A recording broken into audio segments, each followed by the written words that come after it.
The funds we hold in our SRI portfolio must demonstrate a commitment to key areas of responsible investment and that a socially responsible investment culture is intrinsic to their approach. To measure and assess a fund's ESG credentials, we have many tools at our fingertips. We must be able to associate each fund within our SRI portfolios with one or more of the United Nations Sustainable Development Goals, or SDGs. These are 17 goals that the United Nations has identified will transform our world for the better, and importantly, they must be achieved by 2030. Organisations can align themselves with the SDGs by using negative and positive screening processes. Negative screening deliberately excludes companies involved in activities deemed to be unacceptable, such as alcohol, tobacco, and fossil fuels.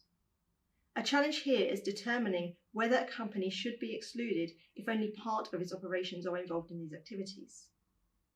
To address this, de minimis levels may be applied. In other words, the percentage of a firm's revenue generated from the excluded activity that's deemed to be acceptable. Positive screening seeks to support companies making a positive contribution to the environment and/or society through their products and services, such as combating climate change and standing for social justice. One of the most important issues for SRI investors is shareholder engagement. Here, shareholders enter into dialogue with management to encourage behavioural change.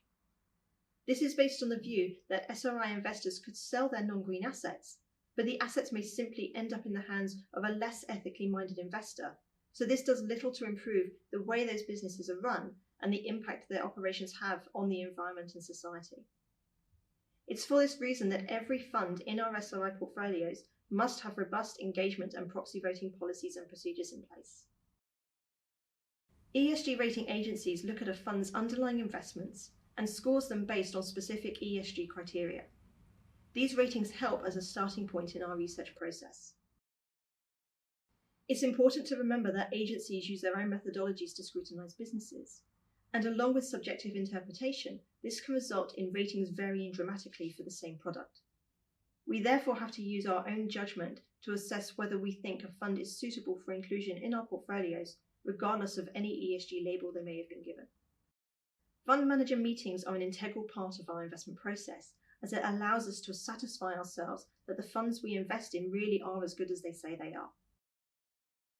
Over the years, we've developed strong relationships with many fund houses, including several high-profile names with a huge global presence that are responsible for billions of pounds of assets.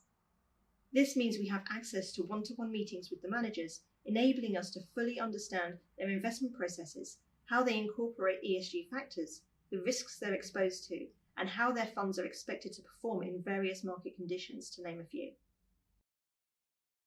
We will meet the managers of every single fund in our SRI portfolios before we invest to ensure their products are aligned, and going forward will continue to be aligned with our clients' ESG or ethical beliefs, because at the end of the day, these fund houses are custodians for our clients' money, and everything we do comes from understanding our clients.